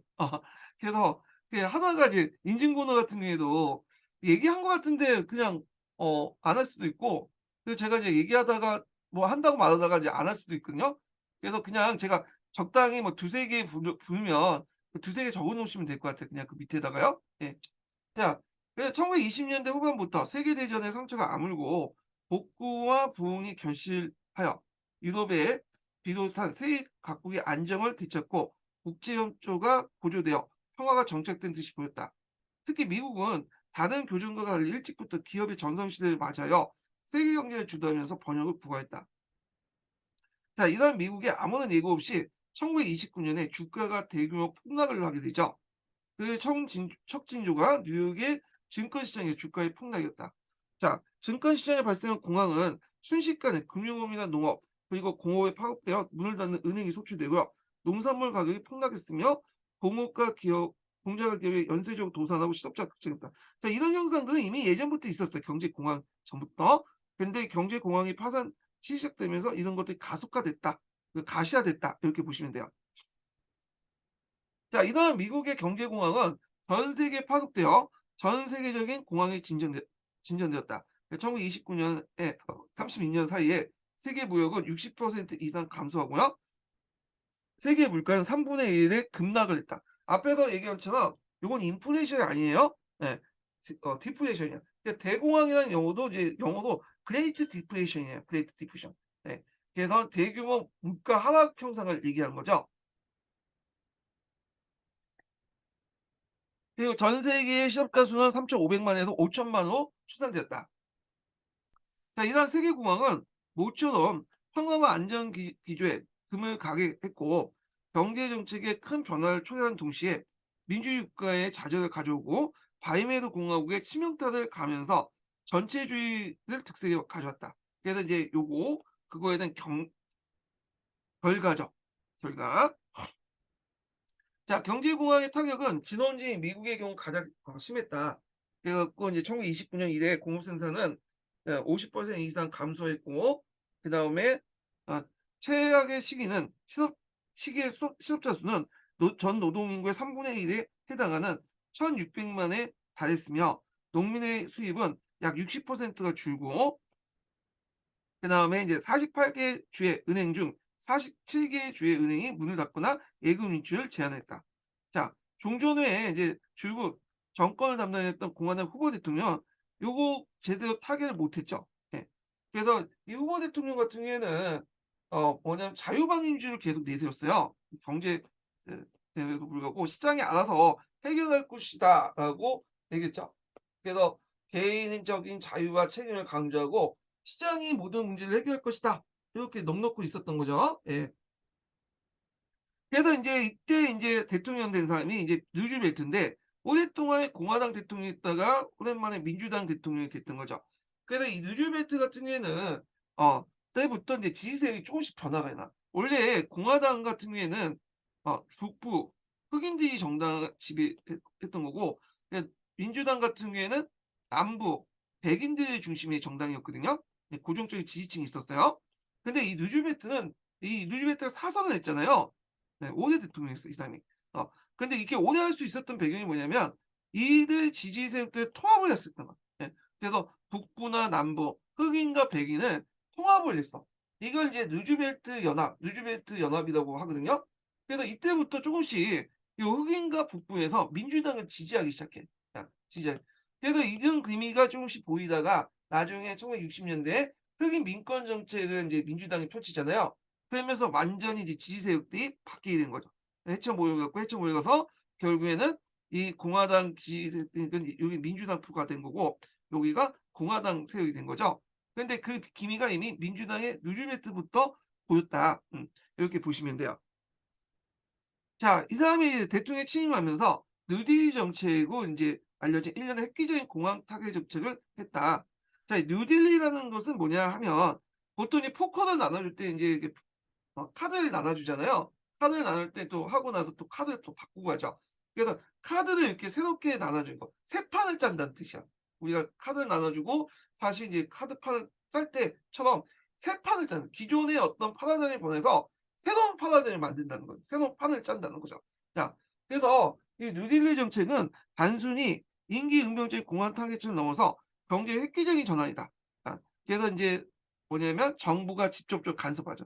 자유방임이 아니다. 모든 걸 시장에 맡기는 게 아니라 이제 정부가 개입을 해 갖고 시장을 컨트롤하는 그런 정책이 됐다. 그래서 이제 그 이론적 바탕은 케인즈의 이론이 이제 들어가 있죠. 그래서 인제 보통 3할 정책이라고 해요. 3할 정책. 자, 구제, 부흥, 그다음에 개혁. 그래서 리커버리, 릴리프, 리폼. 이런 세 가지 이제 모토를 내걸고 3할 정책을 했다. 그래서 있고, 그래서 인제 그 내용들을 볼게요. 아마 내용은 이제 구체적인 정책에서 나올 것 같아요, 만약에 나오면요. 자, 누리베트는 취임 직후 우선 급한 데 은행의 규제와 금융제도 정비를 착수했다. 그래서 그 당시에는 은행이 파산을 한다니까, 파산한다는 소문을 들으면 어떻게 했어? 사람들이 너도 나도 은행에 가서 인출을 하겠죠. 일종의 뱅크런이 이제 뭐냐면 이제 나타난 거예요. 근데 이 은행을 그 파산을 그냥 놔둘 경우에는 전반적으로 은행에 대한 신뢰도가 무너질 거 아니에요.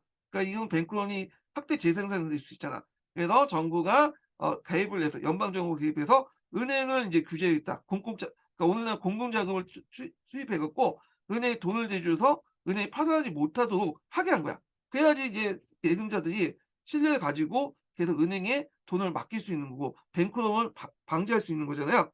그래서 하여튼 이렇게 이제 만들어 놓고, 그다음에 이제 공황의 타격에 이제 크게 가장 심하게 받은 농업과 농민 문제들을 해결하기 위해서 1933년 농업조정법을 만들었어요. 이걸 줄여서 인제 AA라고 인제 부르죠. 그래서 인제 여기에서 보면 연방 정부는 개입하여 농업 생산을 조정하고, 과인 생산물을 정부가 매입하는 동시에 농민들은 계획 생산하도록 조직하여 수요 공급을 조절하게 됐다. 자, 이 당시에 이제 문제점은 뭐냐면 너무 많이 생산해서 문제야. 예. 그래 갖고 이걸 이제 시장에 그대로 풀었다가는 농산물 가격이 떨어질 수밖에 없고, 그럼 자작농들이 망할 수밖에 없고, 농민들이. 농민이 망하면 구매율이 떨어질 수밖에 없죠. 자, 그러니까 연방 정부가 이제 개입을 해 갖고 각각의 인제 농산물에 따라 수요 조절을 다 하는 거야. 그리고 가인 생산물 경우에는 연방 정부 사들이죠. 그래서 예전에는 이제 사들이면 어디에 있냐면 그 밀 같은 거 많이 가인 생산하면 그걸 대서양이나 태평양에 갖다 버렸어요. 예. 물론 이제 나중에 인제 2차 세계 이후에는 미공법 같은 걸 만들어서 제3 세계 국가, 친미 국가들에게 인제 공유를 해 줬죠. 예. 뭐 이건 나중에 이 우리나라하고 연결된 건데 이건 그때 좀 얘기하고요. 자, 그래서 이렇게 인제 어 농업조정법 관련된 내용이 있고 그다음에 상업부문법이야. 이것도 마찬가지야. 그래서 그 너무 가인 투자를 해 갖고 가인 생산을 하는 거예요. 그래서 인제 산업화가 제 생산량을 조정하고 최저 가격제를 실시했어. 그 주요 내용인데 자, 산업부문법은 을 마련해서 각 산업부문마다 생산 조정과 최저 가격을 정하고 거기에 고임금과 실업자 계획까지 포함돼 있다. 그래서 인제 이 생산 조절과 최고 가격을 누가 해? 연방 정부가. 이거는 우리가 생각하는 자유방임주의하고 어긋나는 거잖아요. 그렇지만 이제 하여튼 계획경제 요소가 이렇게 반영돼 있고 그리고 고임금과 실업자 계획까지 인제 있다. 왜냐하면 이걸 해 줘야지 고임금을 주고 실업자를 구제해야지 구매력이 향상될 거냐. 그러니까 케인즈의 이것 때문에 유효소유가 증가되죠. 유효소유가 구매력에 비해서. 예. 그래 갖고 이제 고임금을 주기 위해서 정부가 보조금까지 줘요. 예. "너네들 월급은 너네들 기업에 50만 원 주면 내가 50만 원 대줄게." 뭐 이런 식의 인제 뭘 하게 되는 거죠. 자, 이런 가감한 대책 고항이 어느 정도 진정되고 경제 기미가 보이자 뉴질랜드가 다시 사회보장법을 만들어요. 예. 그래서 인제 그 당시 65세 이상의 노인들에 대해서 연금과 실업자 수당을 비롯해서 주요 정부의 빈곤자, 불구자, 그다음 무능력자를 구제를 통해 연방적 재정 지원을 구정했다. 자, 이거는 인제 그 당시에 이제 복지국가 개념을 받아들였다고 보시면 돼요. 예전에는 미국도 이제 유럽도 그렇지만 예전에는 이 개인의 어떤 빈곤을 개인의 탓으로 생각했어. 이건 사회 문제적 문제가 아니다. 근데 이때부터 인제 개인의 빈곤은 개인의 문제뿐만 아니라 개인 노력을 해서 안 한 것도 있겠지만 사회 구조적 문제 때문에 뭐냐 그렇다. 그 사회 문제로 인식을 하게 되죠. 그래서 여러 가지 복지 정책을 인제 유럽에서 하고 미국도 그런 걸 했던 것이 사회보장법인데 또 그걸 통해서 뭘 효과를 노릴 수 있냐. 이런 사람들에게 연방 정부가 연금도 주고 실업자 수당도 주고 그 재정 지원을 해 주면 이런 것들이 이제 뭐죠? 어 이들의 유효소요, 구매력을 향상시키죠. 그러면서 경기 회복에도 도움이 되기 때문에. 예. 그래서 요건과 연결돼서 좀 보시면 될 것 같고요. 자, 그다음에 이제 와그너법이 인제 있는데 자, 이런 획기적인 정책에 대해 대법원은 1935 년에 산업부흥법과 농업조정법이 주권과 일대 주권이라는 것은 주의 권한이야. 연방 정부가 너무 많이 간섭한다는 개인의 재산권을 침해할 위헌 판결을 내렸다. 아, 그럼에도 불구하고 보통 대법원은 오늘날 우리식으로 따지면 헌법재판소 역할을 해요. 우리가 보통 이제 헌법재판소 가서 위헌 판결을 하잖아요. 근데 미국 같은 경우에는 이 헌법재판소 역할을 하는 게 대법원이야. 그래서 이 대법원, 연방 대법원 같은 경우에는 그 당시에 인제 여러 가지 지금도 그렇지만 미국의 여러 가지 사회 경제적 문제들, 쟁점적 사항을 법적으로 최종적으로 결정해 주는 곳이 대법원이에요. 그것이 헌법에 맞는지 그리고 헌법에 위배되는지 이런 것들을 결정하고 최종적으로 판결을 내리는 그게 대법원인데 그때 대법원 에 있는 대법원 판사들의 수가 중요하죠. 그러니까 7 명인가 8명 정도 되는데 이게 종신이거든요. 그래서 대법원 판사가 보수당 보수, 진보 이렇게 나눠서 그 판결이 달라지기 때문에 상당히 뭐냐면 중요하다는 거예요. 지금은 거의 7대 2 정도? 5대 2 정도가 인제 보수가 많죠 지금. 근데 뭐 시험 문제 나오지 않는데 얘기했고요. 자, 그래서 인제 그는 노동자의 단결권과 단체고소권 인정 와그너법을 제정했고요. 다시 최저임금제와 주 40 근로제를 도입했다. 예. 그래서 이런 정책들을 했다는 거. 이런 것도 이제 뭐냐면 일종의 사회를 안정화시키고 그리고 최저임금제나 이런 것들을 통해서 또 유효소를 이제 뭐냐면 발생을 시킨 거죠. 그리고 한편 종래 직능불 조합의 연합체가 활용했던 미국 노동자 총연맹과 별도로 사업별 노동조합의 연합체가 새로 조직되어 노동자의 지위와 복지 향상에 공헌했다. 이건 노동계의 그 당시 변화고요. 이건 뭐 정부가 했던 건 아니에요. 자, 그다음에 또 한 게 뭐냐면 재정 정책을 통해서 국가가 직접 나가서 뭐냐면 개발 사업들을 하게 돼요. 예. 그래서 인제 이게 테네시가 개발 계곡 개발 공사죠. 실업자 구제와 동시에 지역 개발 필요성 가능성, 공공산업의 합리성을 보여준 거다. 그래서 이제 이런 개발 사업을 투했다. 그래서 오늘날 사회적 간접 자본 같은 것들 이렇게 있는데 요것 때문에 이제 오늘날 라스베가스가 생겼다고 해요. 예. 그러니까 라스베가스가 생긴 이유가 뭐냐면 요렇게 이제 개발 공사를 하고 막 토목 사업을 하다 보니까 요 주변에 이제 사람들이 몰려들기 시작할 거 아니에요. 그래서 이 사람들에게 이제 일종의 뭐냐면 또 유흥 시설을 제공하기 위해서 라스베가스에서 중심으로 도박장이 형성돼서 이들을 끌어들여서 이제 도박에 돈을 쓰게 하는 그런 걸 하면서 라스베가스가 부흥했다고 하는데 그때 이제 만들어졌다고 하는데 예. 자 그러면 이제 이 느린 정책 계기로 미국 경제는 19세기 고전적 자유주의를 어 방위를 타 자유주의 자유방위주의를 탈피하여 연방 정부의 개입과 통제의 권한을 증대했다. 물론 자유기업과 자유경제의 원칙을 사라진 건 아니었지만 복제국가의 추세가 뚜렷하게 부각됐으며 이를 위해서 경제활동이 중앙정부의 통제를 받아야 한다는 원칙이 인정된 것이다. 예. 이런 것들 좀 기억을 해 두시면 되고 그래서 이때 나왔던 정책이 산업정책이라는 것이에요. 산업정책. 많이 신문상 들어보셨죠? 신문지상을 통해서 보셨을 것 같은데 이 산업정책은 정부가 직접 개입해서 그 경제를 컨트롤하는 정책들이야. 우리나라 예전에 뭐 박정희 때나 전두환 때나 이렇게 했잖아요. 그래서 그 국가가 나가 갖고 예를 들어서 뭐 전자 사업 같은 거 그러면 "다른 기업에 넘겨라. 그 다른 기업에서 뭘 너는 받아와라." 이런 것들이 이제 일종의 산업 정책인데 지금은 요렇게 했다면 난리 났는데 그 당시 이제 박정희, 전두환 때는 그렇게 가능했어. 말 안 들으면 그냥 야구방장에도 그냥 재벌총수 까버리고 그냥 정강이 까버리고 그래 갖고 이렇게 해 갖고 이제 했던 거죠. 예. 자 하여튼 자 그리고 이제 뿐만이 아니라 뉴딜 정책은 부의 분배에서 국가가 개입했다. 어떤 식으로 개입을 했죠? 재정 정책. 지금도 그렇지만 우리가 세금을 걷잖아요. 세금을 거두면 있는 자들에게 걷어 가지고 없는 자들에게 나눠 주는 거잖아요. 그게 일종의 이게 부의 분배야. 그래서 앞에서 얘기한 뭐 테네시강 개발 공사라든지 최저임금제 앞에서 말한 그거와 최저임금제 뭐 이런 것들 취업자 수당, 연금 이런 것도 인제 뭐냐면 부의 재분배 중에 하나라는 거 보시면 돼요. 그래서 부의 분배에 대한 국가의 개입을 뜻하기도 했다. 물론 이제 사회주의는 아니죠.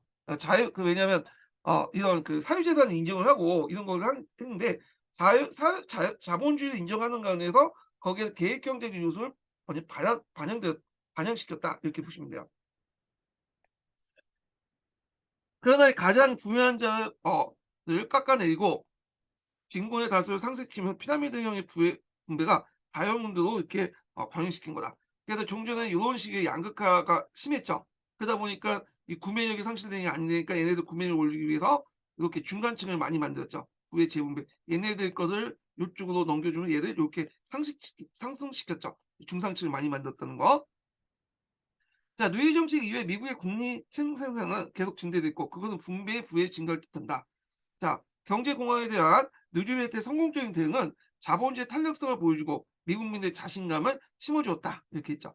근데 요것도 인제 약간 문제가 있는 게 뭐냐면 이게 너무 긍정적인 측면에서 본 것 같아. 예. 근데 대부분 이제 경제학자들은 누리의 정책이 근본적으로 이제 미국의 어떤 대공황의 탈출에 큰 도움은 안 줬다고 보고 있어요. 그래서 일시적으로 부흥은 했지만 그거가 또 침체가 됐거든요. 그래서 뉴딜 정책이 미국의 대공황을 돌파하는 데 큰 영향을 준 게 아니라 2차 세계 대전이 미국의 대공황을 탈피하는 데 근본적으로 도움을 줬다는 거야. 여기에서 2차 세계가 일어나면서 인제 그 군산 복합제라고 하잖아요, 미국의 산업을. 그래서 무기 공장을 막 돌리고 이거 수출하는 과정이 일자리도 늘어나고 또 파급 효과도 연간산을 파급하고 연간산을 파급 효과도 주고 그러면서 인제 뭐냐면 경기가 살아났고 미국의 대공에 탈피할 수 있었다고 보고 있는데 이분은 너무 여기 좀 미국의 대공황에 대해서 상당히 좋게 평가한 것 같아 보니까. 예. 자 그리고 이제 대외 정책 면에서 이 누리베트는 1920년 고립주의를 포기하고요. 국제협조에 보다 큰 요점을 뒀으며 라틴 아메리카에 대한 종래 강압적 태도 대신에 서방과의 단결과 공동강정의 복지를 추구한 선림 정책들을 채택했다. 자 그래서 이 선림 정책이라는 것은 좋은 이웃의 정책이죠. 예. 그래서 이 말 자체가 영어로 해석하시면 좋은 좋은 이웃의 정책이다. 미국이 예전에는 라틴 아메리카에 강압적으로 왔는데 인제는 얘들에게 좀 따뜻하게 해 준다. 그런 정책들이야. 그것도 이제 뭐냐면 또 일종의 여기를 남미 시장을 미국이 완전히 포섭하기 위한 정책도 있어요. 이 당시 시장이 필요하다 보니까 해외 시장 확보 측면에서 이렇게 한 것도 있거든요. 그래서 이제 어떤 분들은 어떤 분인데 어떤 교과서는 이 정책을 그냥 어 무슨 정책으로 해석하냐면 원료 정책의 어떤 확장판이다. 그러니까 원료 정책의 일환으로 보고 있는 사람도 있어요. 이걸 통해서 인제 얘네들을 뭐냐면 당근을 줘서 자신의 어떤 앞마당을 만들려는 건 정책이었다고 어떤 교과서는 그렇게 적혀 있더라고요. 자 하여튼 그렇고 그게 쿠바의 독립을 이제 승인하고요. 이 쿠바 같은 경우에는 오랫동안 스페인의 지배를 받다가 미설 전쟁 이후에 미국으로 넘어갔잖아요. 그래서 미국이 통치했었는데 쿠바를 독립을 했어. 근데 쿠바를 독립시켜도 실제로 거기에 이제 성립된 정은 쿠바 정권은 친미 정권이죠. 쿠바는 또 사탕수수 농장들이 많아요. 사탕수수 농장들 대부분 갖고 있는 사람들이 미국 자본들, 미국인들이야. 그러다 보니까 미국의 착취를 받는 건 그대로 있어요. 그래서 나중에 그걸 배경으로 해 갖고 미국에서 벗어나려고 인제 하는 움직임이 있었고 카스텔라나 이런 사람들이 이제 뭐냐면 그 쿠바 혁명을 일으켰던 거죠. 이건 나중에 얘기하고. 자 필리핀에 대해서도 10년 동안 독립을 약속했다. 10년 후에. 예. 그래 갖고 인제 이런 내용들 좀 기억을 해 주시고 필리핀은 미국이 지배를 하고 있다가 나중에 일본이 여기 잠시 지배를 하게 되죠. 그리고 다시 미국이 회복했다가 독립이 되죠. 그런 식으로 이렇게 연결돼서 이제 보시면 될 것 같고요. 예. 그래서 이 산림 정책은 그 목적 자체가 미국과 이 남미 시장을 하나 묶어 가지고 일종의 뭘로 만들겠다는 거야. 예. 일종의 달러 블록으로 묶겠다. 분류 경제 일환으로 보시면 될 것 같아요. 예. 네 요걸 좀 기억을 해 주시고 제가 이렇게 쓰긴 쓰는데 못 알아들으시는 분도 있을 거예요. 근데 이거는 여러분도 어느 정도 기초적인 지식이 있다 보니까 판서는 그냥 참고해 보세요. 예. 그래서 제가 이제 수업을 하는데 고등학교 애들 수업을 하고 있거든요. 지적사 이 팔 발음하고 판서가 안 좋다는 거야. 발음이야 제가 이제 뭐 많이 개선하려고 되게 노력을 하고 있는데 솔직히 뭐 아나운서 발음을 할 필요 없잖아. 그냥 알아듣기만 하면 되지. 그리고 판서가 그렇게 중요한 것 같지 않은데 왜 글이 다 여기 있는 거 내용이 있잖아요. 근데 이게 판서를 이렇게 해야지만 뭔가 공부하는 것처럼 보이고 그래서 그런 것 같은데 좀 그래요. 예. 내용을 보지 않고 계속 그 무슨 본질적인 건 안 보고 그 외적인 반복적인 그 반복적인 측면만 보는 것 같아, 교수 학습 방법만. 원래 내용을 보고 나서 그에 맞는 교수 학습 방법에 대해서 얘기를 해야 되는데 하여튼 뭐 내용에 대해서는 전혀 얘기 안 하더라고. 네. 하여튼 좀 양해해 주세요. 제가 이렇게 글씨를 제일 예쁘게 써야 되는데 좀 원래 자체가 좀 글을 못 써. 자 그래서 이제 잠깐 그 지금까지 얘기한 걸 좀 도표로 이렇게 보여드리면 요렇게 있죠. 네. 그래서 앞에서 인제 금융기관을 구제하기 위해서 긴급은행 구제법. 아까 뱅크론이 많다 보니까 일시적 근본 이태학을 정지시키고 왜냐하면 요걸 해야지만 즉 집회를 많이 발행할 수 있어요. 왜냐하면 근본 이태학은 그 한도가 있잖아. 근데 은행에 규제하려면 돈을 공적 자금을 막 그 정부 재정에서 막 넣어야 되는데 한계가 있죠. 왜냐하면 근본 이태학에 따라서 막 발행하면 그 발행할 수 있는 달러량이 한정돼 있잖아요. 그러니까 이게 정지시킨 거야. 그리고 인제 앞에서 이제 농업조정법, 전국산업보험법인데 자 이런 것들은 인제 모두 헌법에 의결됐다. 이렇게 좀 보시면 되고 사회개혁으로는 테네시강 유역 개발인데 요거 외에도 공공사업을 되게 많이 익혀요, 일자리 창출을 위해서. 자 이런 것들이 누리집 정책의 이제 주요 내용이다. 이렇게 보시면 될 것 같아요. 자 있고 자 여기서 잠깐 더 설명 안 드린 게 있는데 최저가격제 아까 지금 얘기했잖아요. 최저가격제는 생산자들 보호하기 위한 정책이야 이거는. 그러면 어 반대로 최고가격제는 뭐죠? 소비자들 보호하기 위한 정책이죠. 대표적인 국민공예 때 실시한 정책들 있잖아요. 요거 예전에 기출에 나왔던 건데 그 반대된 개념이다. 이렇게 보시면 돼요. 예. 자 그래서 요렇게 있고 자 그다음에 영국의 대응을 보겠습니다. 대공황시 때 영국의 대응. 영국과 이제 프랑스 같은 경우에는 분류 경제를 냈어요. 네. 보통 분류 경제. 그래서 영국과 프랑스 같은 경우에는 분류 경제를 했는데 어 그래서 인제 요거 내용을 좀 읽어 볼게요 여기서. 예전에 한국사 교과서에 이게 잘 적어 놔 갖고 적어 놨긴 했는데 요걸 볼게요. 분류 경제를 했다. 그러면 분류경제의 의미부터 얘기하죠. 분류경제라는 건 뭐냐면 본국과 식민지를 묶는 경제권을 만들고 그 내부에서 자원과 시장을 독점하여 자급자족 경제 구조를 형성하는 거야. 그래서 예를 들어 영국의 자치령을 식민지에 묶어서 그 당시 영국의 화폐 지금도 있지만 파운드 분류기고, 미국과 남아프리카를 포함한 달러 분류기 있고요. 그다음 프랑스나 그다음 아프리카 식민지와는 프랑 분류기 있죠. 예. 그래 갖고 분류기라는 것은 인제 벽돌이잖아요. 예, 은유한 거죠. 그래서 본국하고 식민지를 하나 묶어 요게 분류를 쌓아. 예. 그래서 여기를 영내권이라고 묶고, 그다음에 나머지 국가는 외국 외권이죠. 그래서 본국하고 식민지 국가 간에는 주로 관세를 되게 낮춰줘요. 어 그래서 자기들이 인제 사는 거고, 근데 여객권 국가들이 여기에 들어올 경우에는 본국과 식민지 안으로 들어갈 거는 관세를 올리죠. 예. 그래서 아예 인제 들어오지 못하도록 막아 버린 거야. 일종의 폐쇄주의 경제 정책이죠. 어 근데 이런 그 정책들이 영국이나 프랑스나 미국처럼 자기 그 뭐냐 본국의 시장이 크거나 아니면 이제 식민지가 많은 국가들은 어느 정도 버틸 수 있어. 그래서 이거 극복할 수 있는데, 문제는 이 식민지가 본래 없는 나라들 있죠. 그리고 또 뭐냐 자국 시장이 그렇게 크지 못한 나라들이 있어요. 예, 대표적인 게 독일이나 이탈리아나 일본 같은 나라들은 요런 것들은 할 수가 없는 거야. 물론 인제 일본 같은 경우에는 뭐 한국사 교과서에 보면 일본 본토하고 엔화, 일본 본토하고 만주와 한반도를 묶는 엔 블록을 만들었다 뭐 이렇게 되는데, 영국이나 파운드 블록이나 달러 블록, 프랑 블록에 비하면 그렇게 시장이 크지 않아요. 예. 그러니까 별 실효성이 없어. 그러다 보니까 인제 이들 나라들은 살려고 자국채에서는 남의 나라를 공격할 수밖에 없다. 이 경제적인 어떤 배경이 되는 거죠. 2차 세계대전. 물론 그렇다고 해서 이들의 공격 침략 전쟁을 합리화시킬 수 없죠. 예. 자, 하여튼 독일, 이탈리아, 일본들은 이렇게 자국 중심의 경제가 확대하기 위한 대의 침략을 했다. 이렇게 있고, 그래서 극우주의자들이 막 등장을 하고 특히 독일 같은 경우에는 나치들이 집권하는 배경이 됐죠. 예. 자, 그러면 요 분력 경제에 관련된 내용을 한번 읽어 볼게요, 정의를. 이게 한국사 교과서 예전에 교과서에 09년 교과서인가? 하여튼 거기에 있었던 내용인데 보면, 자, 영국과 프랑스도 정부에 앞장서서 투자를 늘리고 공업과 농업에는 통제 경제 정책을 실시했다. 투자를 촉진하기 위해서 자본가의 요구를 들어주는 한편 노동 시간을 줄이고 단체 교섭을 확립하여 노동자의 분을 누구트였다. 또한 본국과 식민지 백타적 경제 분력을 묶어 무역 확대에 꾀하고 높은 관세 장벽으로 외국가의 수입을 저지하는 정책을 폈다. 분력 경제 정책으로 식민지와 종속국들은 그 대공황의 여파를 이중을 겪었고 세계 무역은 더욱 위축되었다. 오히려 이런 것들이 그때 국제적 협력이 필요했었는데 각계격파만 내세우니까 오히려 경제를 더 망쳤던 거죠.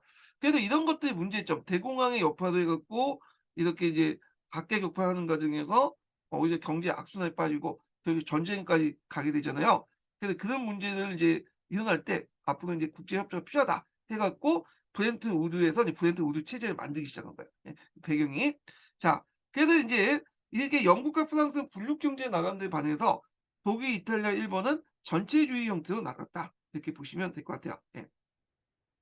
자, 그러면 내용을 이제 또 볼게요. 예. 영국의 대응을 볼게요. 자, 유럽 여러 나라에서 경제 공황의 타격은 컸다.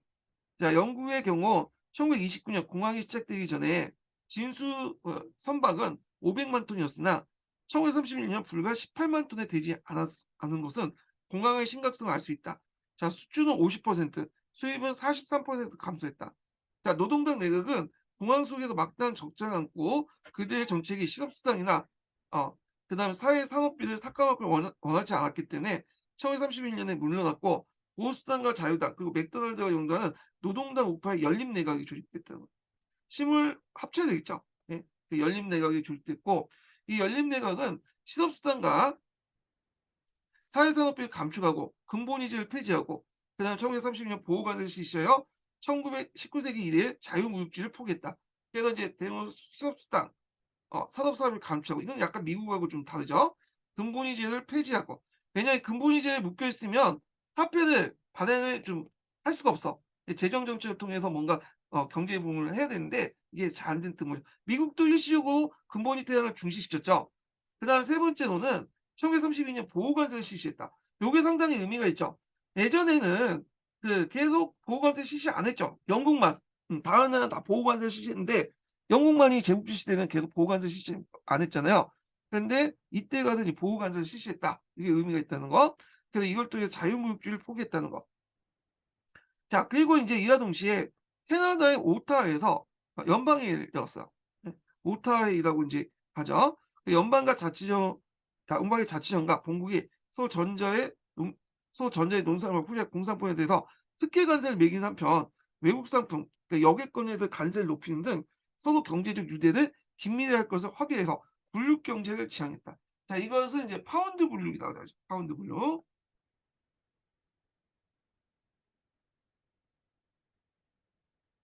자, 그래서 실제 연립내각은 영당은 보수당이었고 1935년 선거에서 승리한 볼드윈이 다시 내각을 조직하고 군영 예산을 어 유지에 노력하여 경제적 난관을 극복해 나갔다. 그러나 1930년대 후반에 국제 정세 악화에 대비하였기 때문에 미해결의 경 미해결의 경제 및 사회 문제에 손을 댈 수 없었다. 뭐 이 등등. 자, 프랑스의 대응을 보자. 자, 프랑스는 다른 주요 자본주의 국가보다 공황의 영향을 늦게 받았다. 그러나 예의일 수도 없었고 공황은 1932년 프랑스에 강타했다. 보통 이제 미국에서 공황이 1929년에 일어났는데 대개는 약간 1-2년 간격을 두고 이제 타격을 받아요. 그거는 뭐냐면 지금은 미국발 대공황이 일어나면 완전 세계에 영향을 팍팍 주죠, 실시간으로. 그거는 이제 정보통신이 발달하기 때문에 그랬던 거고 그 당시에는 그런 게 아니었죠. 그래서 뭐 증권이나 채권이나 이런 것들이 선물 거래가 일일이 다 수기로 이렇게 기록하고 이게 뭐냐면 넘겨주고 그랬어. 그러다 보니까 이게 이제 수기를 기록하고 다른 금융기관에 넘겨가는 그리고 그걸 결산하는 과정이 좀 늦었어요. 그렇다 보니까 좀 약간 1-2년 시차를 두고 인제 일어났던 거예요.